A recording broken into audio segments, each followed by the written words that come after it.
महाभारताच्या युद्धात एकूण 11 वेगवेगळ्या व्यूहांची रचना करण्यात आली होती, ज्यामध्ये चक्रव्यूह सर्वात प्रसिद्ध आहे.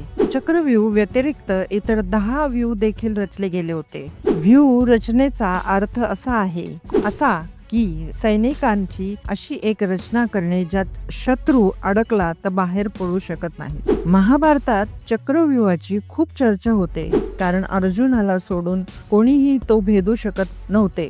अभिमन्यूच्या मृत्यूमुळे चक्रव्यूह अधिक प्रसिद्ध झाला. चला जाणून घेऊया 11 व्यूह कोणते आहेत ते.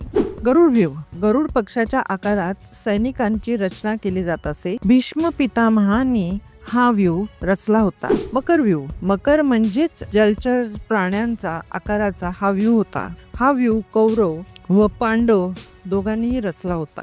अर्धचंद्र व्यूह.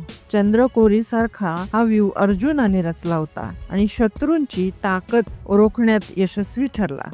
चक्रव्यूह. गोलाकार फिरणाऱ्या चक्राप्रमाणे दिसणारा व्यूह, ज्यातून बाहेर पडणे कठीण होते. द्रोणाचार्यांनी 13व्या दिवशी रचला होता. उर्मी व्यूह. सागराच्या लाटांसारखी सेना सजवली जात असे. भीष्मांनी हा व्यूह रचला होता. चक्रशकट व्यूह. जयद्रथला वाचवण्यासाठी द्रोणाचार्यांनी हा व्यूह रचला होता. वज्र व्यूह. इंद्राच्या वज्रासारखा ताकदीचा हा व्यूह अर्जुनाने रचला होता. शृंगात व्यूह. 3 शिखरांसह एका इमारतीसारखा हा व्यूह दिसत असे. मंडल व्यूह. गोलाकार रचनेचा हा व्यूह भीष्मांनी रचला होता.